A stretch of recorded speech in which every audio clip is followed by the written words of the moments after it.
Bem, é uma alegria muito grande dar início a esse horário em que vamos ter sempre permanente, na terça-feira de todo mês, um encontro de diálogo aqui, aproveitando esse espaço do Clube Amigo, que é um clube de meditação, aproveitando a oportunidade aqui do restaurante Vila Vegana, que está aqui do nosso lado, para nós juntos pensarmos e refletirmos um pouco sobre temas significativos e importantes.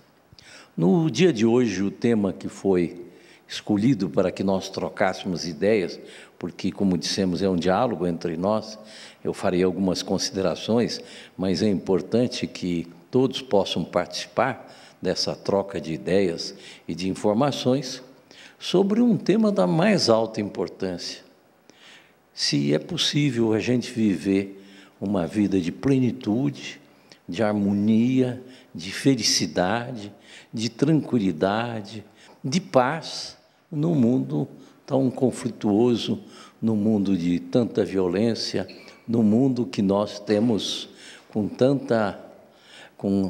tantos problemas que aí estão. Será que isso é possível? Será? Eu gostei muito do tema, porque eu quase que posso dizer que ele faz parte da minha vida.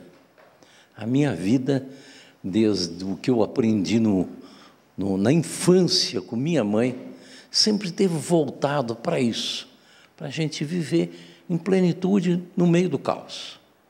Eu diria que minha mãe, que para mim uma santa mulher, ela foi a primeira pessoa que com profundidade tratou desse tema comigo. Por quê?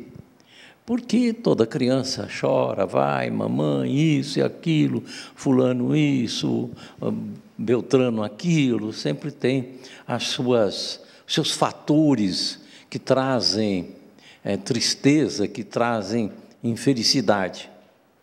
E, no entanto, cada vez que eu corria para minha mãe, mamãe isso, mamãe aquilo, cada vez que isso ocorria, minha mãe me dizia sempre a mesma coisa: não se aborreça com as circunstâncias, elas são surdas à sua cólera. E eu, mas mamãe, meu filho, não se aborreça com as circunstâncias. Se você ficar aborrecido, não vai resolver, de maneira que não se aborreça. Para que você vai ficar aborrecido? Para que aborrecimento, se aborrecimento não resolve? Pelo contrário, ria das circunstâncias, olhe para elas como um observador, olhe num plano superior, olhe e curta delas, veja que elas não têm poder de te fazer dano. Você sim tem poder de fazer dano a você próprio, ficando triste, aborrecido. Então, curta, meu filho, ria das circunstâncias. Aconteceu uma coisa que parece muito ruim, você ria delas, observe e esteja tranquila. Não se aborreça com as circunstâncias. Era o que minha mãe seguidamente me dizia. Só que ela ia além disso. Ela, na verdade, dizia: busque um pensamento positivo, um pensamento de alegria, um pensamento em que tudo está bem. E ela me fazia repetir frases e mais frases, como, por exemplo, hei de vencer, ou então, todos os dias estou cada vez melhor sob todos os pontos de vista, ou então, quem pensa em perder, perdido está, quem não caminha em si, marcha para trás.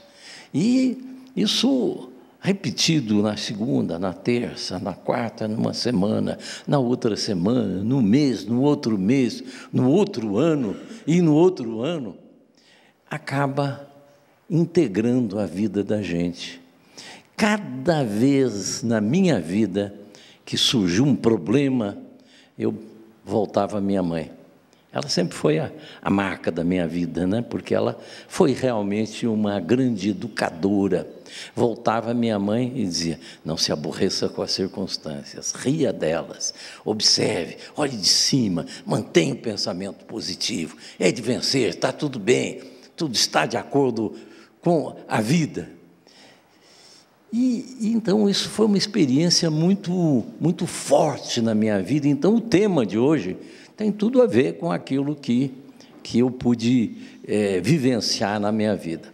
Aí eu começo a observar as experiências da minha vida. É claro que muitas e muitas vezes eu estive enganado nos meus pensamentos negativos e coisas equivocadas, mas eu sempre estive direcionado nesse sentido. E eu estou querendo levar para vocês o aspecto positivo que isso tem e como é que isso pôde ser útil na minha vida e me fazer feliz.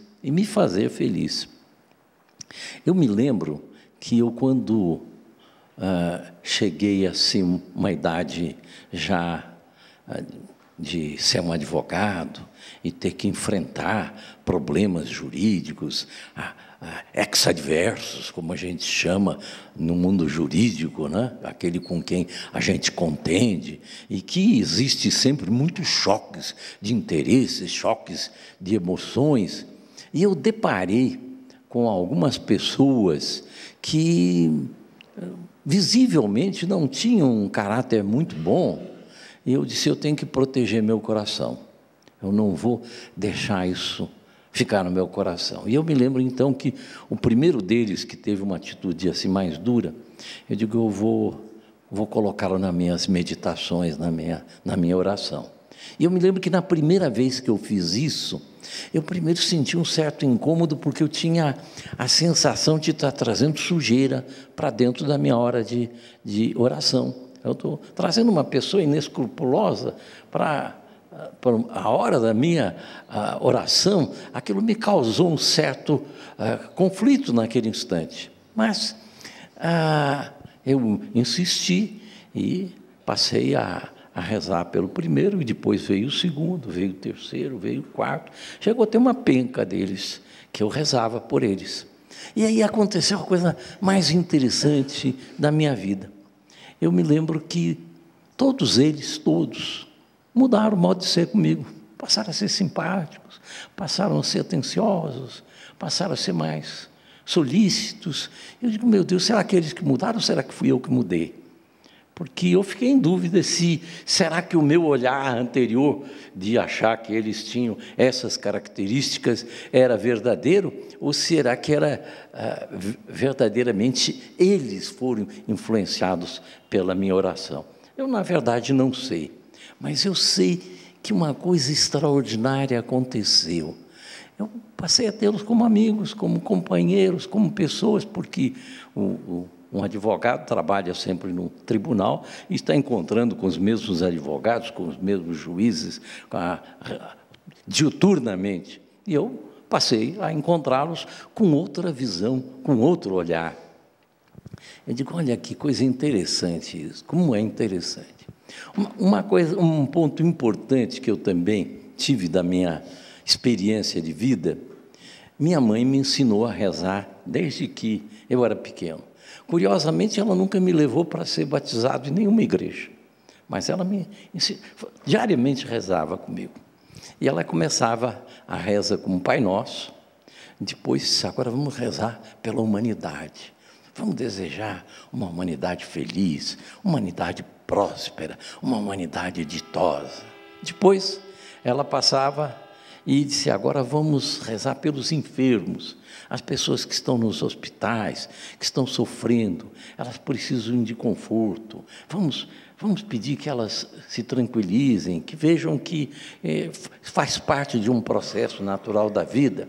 E depois, agora vamos rezar pelos prisioneiros. A pior coisa que existe no mundo é uma pessoa estar prisioneira. Vamos rezar por eles, não vamos querê-los maus, não vamos desejar mal a eles, porque eles primeiro são nossos irmãos em Deus, E segundo, nós os chamamos de marginais, mas como regra, eles foram marginalizados, são pessoas abandonadas pela sociedade. E olha aqui, então, isso trouxe uma influência muito interessante na minha vida.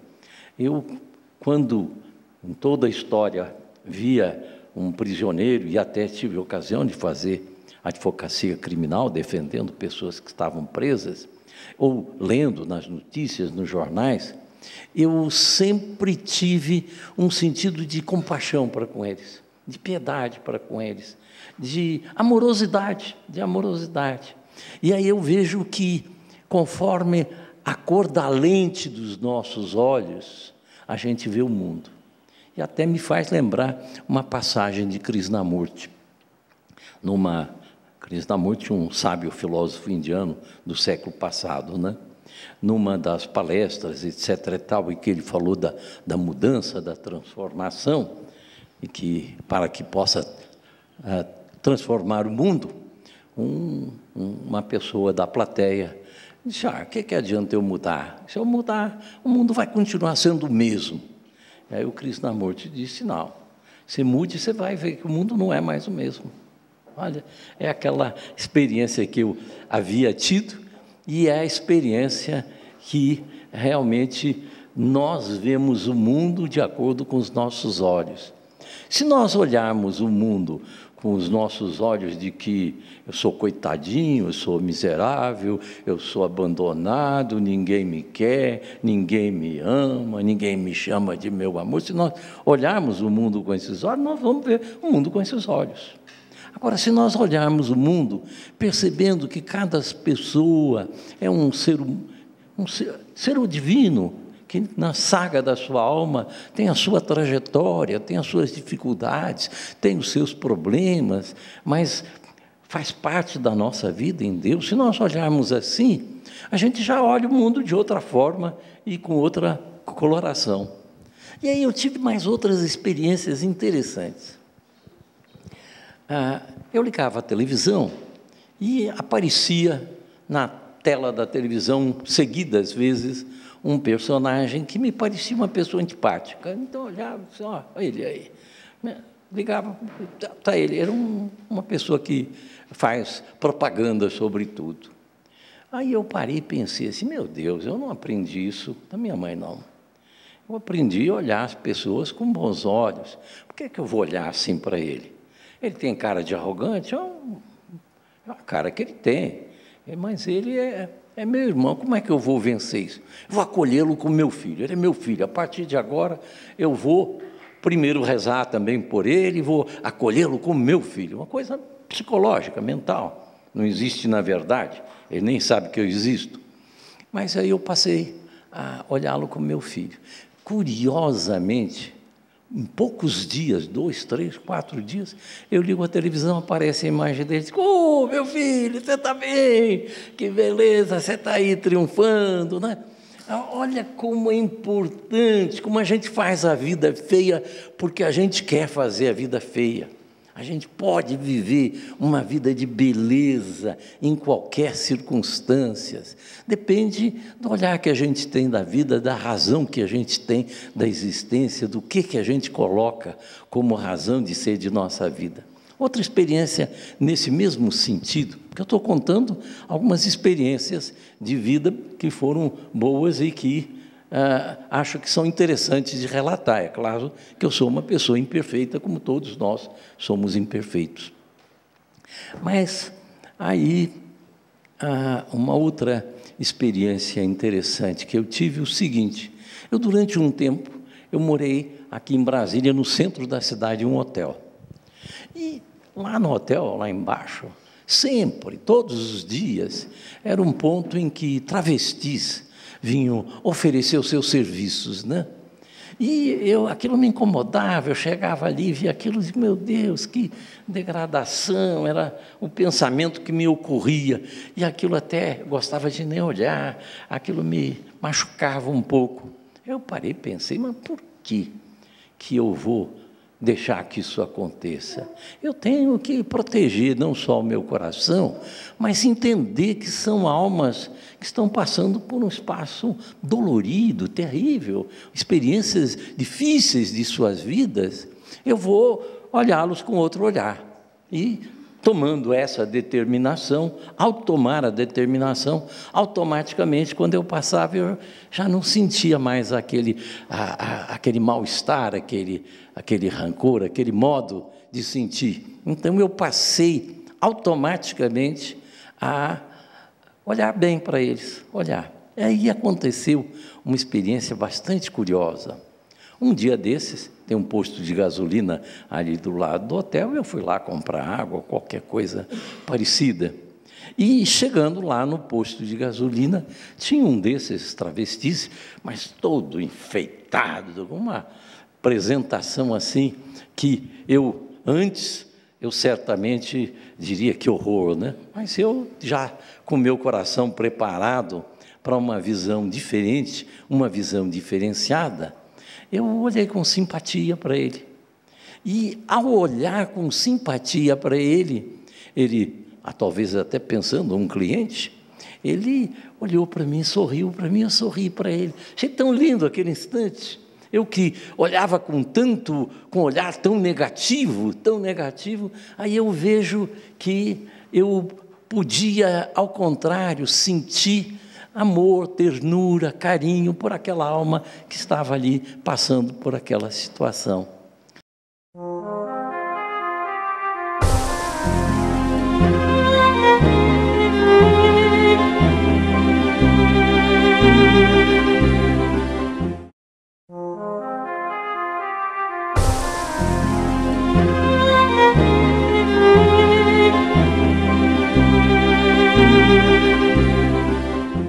Mas gostei de ver que depende de nós, da nossa postura interna, do nosso estado interno, a nossa felicidade, o nosso bem-estar. Isso depende só de nós. Nós somos os senhores do nosso destino, da nossa vida. Basta verificar o seguinte, os problemas da vida. Eu posso dizer que, pelo mínimo, 90% deles são psicológicos. Uma coisa é você levar uma martelada no dedo e doer, uma coisa física e que tem que cuidar do dedo, etc. e tal. Agora, outra coisa é você estar com medo de ter uma martelada, ou querer dar uma martelada nos outros. E isso tudo está no plano psicológico, da mente. Tudo no plano psicológico.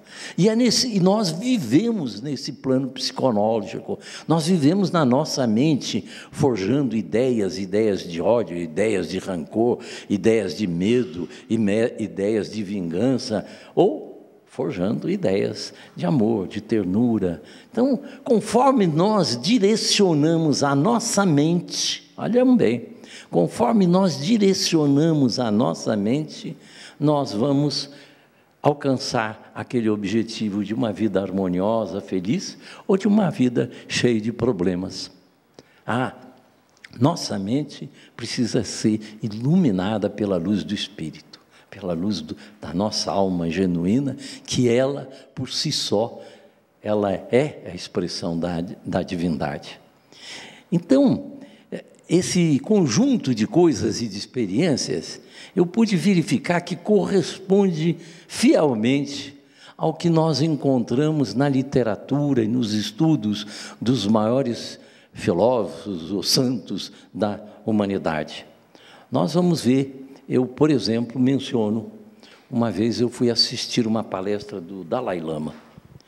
E o Dalai Lama, isso lá em São Paulo, um auditório com 10 mil pessoas, ele diz, olha, eu tenho certeza que muitos de vocês vieram aqui na expectativa de que eu ensinasse alguma coisa. Mas eu não tenho nada para ensinar a vocês. Mas eu posso contar uma experiência minha que pode ser muito útil para vocês. Então, vou fazer isso. Eu, com 3 anos de idade, eu fui escolhido lá pela minha comunidade tibetana para ser o próximo Lama, o que veio a ser o 14º Dalai Lama. E com 3 anos de idade eu saí da minha casa e fui morar no Palácio de Potala, que era naquele tempo, hoje já não é mais assim, era naquele tempo a sede do governo, tanto como organização como religiosa, né? E dentro de Potala eu sempre recebi ensinamentos, sempre recebia. E um deles que eu recebi muito acentuadamente é de que ninguém tem o poder de perturbar a nossa paz interior. Ninguém tem o poder de perturbar a nossa paz interior. Só nós temos o poder de fazer com que nós tenhamos sofrimentos psicológicos. Muito bem. Diante disso, eu vivi e cresci em Potala com esse sentimento e com essa vida e com essa expressão de vida. Mas, na minha ainda quase adolescência, acho que ele teria uns 15, 16 anos de idade, o Tibete enfrentou uma guerra, e diz ele, e eu pude assistir 1 milhão de súditos meus, porque ele era chefe de Estado e chefe religioso, eu pude ver que 1 milhão de súditos meus, nessa guerra, defendendo aquilo que consideravam o correto, morreram em combate. E eu, então, tive a oportunidade, olha a palavra, de checar se os ensinamentos que eu recebi eram ensinamentos corretos, se era verdade que ninguém tinha o poder de perturbar a nossa paz interior. E eu posso dizer a vocês que a checagem foi positiva. Ninguém tem o poder de prejudicar, de perturbar a nossa paz interior. A nossa paz interior depende exclusivamente de nós mesmos, não depende de mais nada, exclusivamente de nós mesmos, porque as leis que regem o universo, onde a lei básica é a lei do karma, que é a lei de causa e efeito, nós colhemos aquilo que plantamos. Se nós plantamos figos venenosos, vamos colher figos venenosos. Nós plantamos aquilo que vem, de maneira que quando temos um resultado ruim, negativo, é preciso que a gente tenha um descortínio para entender o que é aquilo, por que aconteceu, quais são as razões. E aí, isso me faz lembrar também de uma história que eu, de vez em quando, eu conto como se fosse uma história verdadeira da minha vida. Mas, claro, que vocês verão que ela é uma história fictícia. Digo, olha, vocês sabem como é que foi que eu vim nascer aqui no mundo? Eu estava lá nas Pleiades, eu estava sentado lá nas Pleiades, estava numa rede, desfrutando aquela beleza do cosmos. Nossa, que delícia! Aí chegou um anjão imenso. Você já descansou bastante, né? Vamos sair dessa rede, você vai nascer lá no planeta Terra. Aí eu disse, que bom, eu já estava cansado dessa malemolência aqui, que bom, que bom. Aí o anjão virou e disse assim para mim, olha, qual é a qualidade que você quer desenvolver nessa encarnação? Aí eu parei, pensei um pouquinho assim, paciência, paciência. Ele disse, ótimo, ótimo, você vai ver quanto problema que eu vou te dar para você desenvolver a paciência. E desapareceu. Quando a gente ouve uma história como essa, a gente passa a perceber algumas coisas importantes. Que os problemas que a vida nos oferece, eles estão a nosso favor, não são contra nós. Porque se eu queria desenvolver paciência e já era paciente, os problemas não iam me perturbar. Mas como eu sou impaciente, então aqueles problemas vão me ajudar a desenvolver a paciência. Ou seja, os problemas que nós enfrentamos na vida, eles foram colocados, e eu acredito por nós mesmos, pelo nosso ser espiritual, que escolheu qual a qualidade que queria desenvolver, e então temos que olhar e abraçar as dificuldades. Olha que diferença de de mentalidade dessa que normalmente nós temos, de não querer problemas, não ter raiva dos problemas, xingar a vida. Não, abraçar os problemas, que beleza. Eu procurei, como eu tive essa sorte, diriam outros, bom karma, de ter ensinamentos privilegiados, eu procurei em cada momento da minha vida, quando vinha um problema, eu digo, isso é fácil, esse eu tiro de letra. Eu quero um mais difícil, eu quero um mais complicado. Mas, na verdade, nem existem problemas complicados, porque os problemas são todos da nossa mente. Se a nossa mente está purificada, e aí, quando eu falo isso, eu vou lembrar de Buda. Perguntaram ao Buda se ele podia resumir todo o seu ensinamento em um versículo. Ele disse, sim, posso. Deixai de praticar o mal, resolutamente praticai o bem, purificai a mente. Eis a doutrina dos Budas. Ele falou no plural, nem falou no singular. Eis a doutrina dos Budas. Mas o que a gente vê de concreto é a purificação da mente.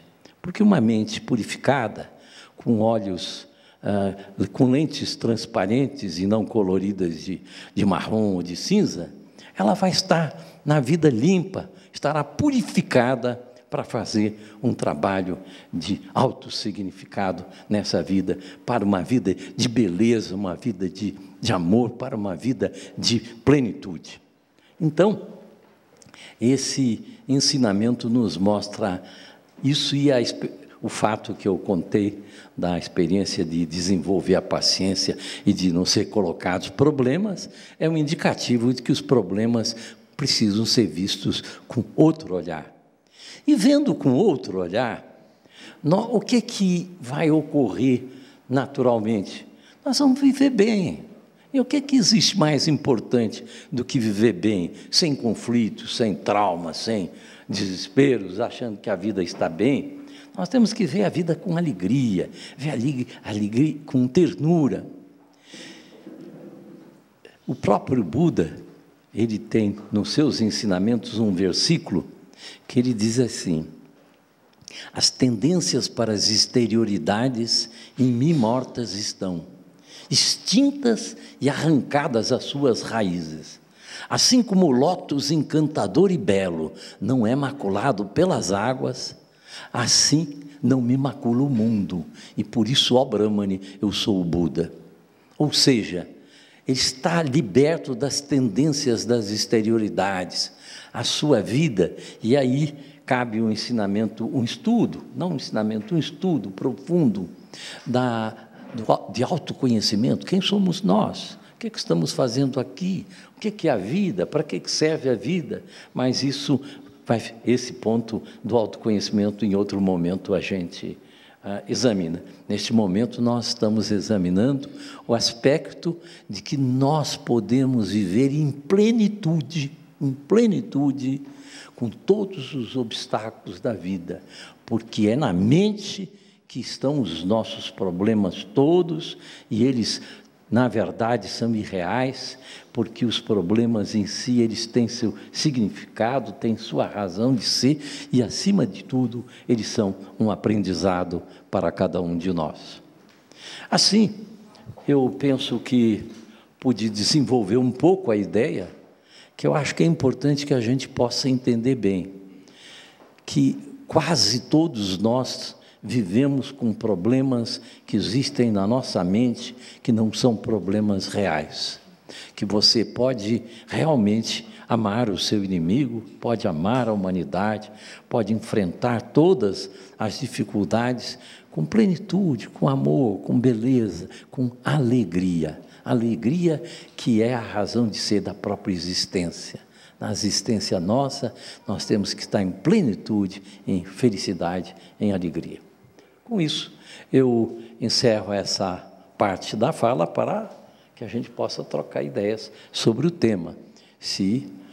Como é verdadeiramente o que eu estou afirmando, que nós possamos viver em plenitude no meio de todos os problemas, e que nem é muito difícil.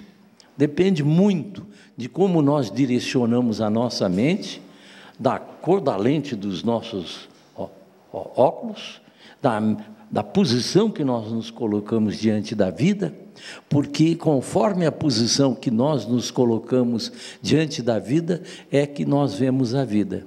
Enquanto aquela história que é contada, que Madre Teresa de Calcutá estava lá limpando um canceroso, um leproso, uma ferida de um leproso, e chegou um magnata, assistiu àquela cena e disse: nem por $1 milhão eu faria isso. E ela respondeu: eu também. Ela também não faria nem... Por quê? Porque o valor dele era o valor material, o valor do dinheiro. O valor dela é o valor do amor. Então, se nós mudarmos esse posicionamento, essa forma de pensar, nós mudamos o mundo e mudamos a nós mesmos. Até um dado interessante é o que Krishnamurti fala sobre o tema.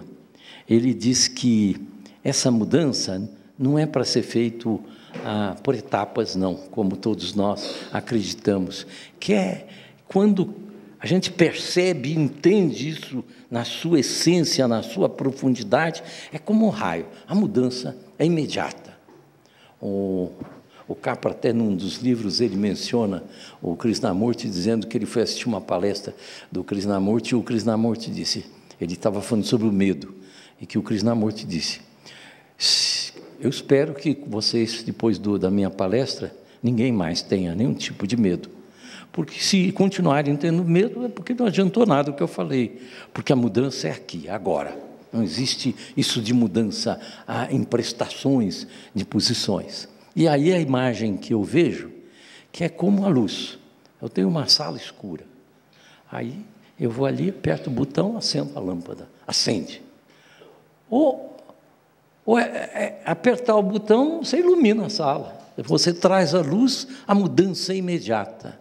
E a mudança imediata é a gente perceber que a maravilha da vida que nós temos, de estarmos vivos, de estarmos aqui respirando, de estarmos aqui com amor entre nós, estarmos aqui vivendo essa vida maravilhosa.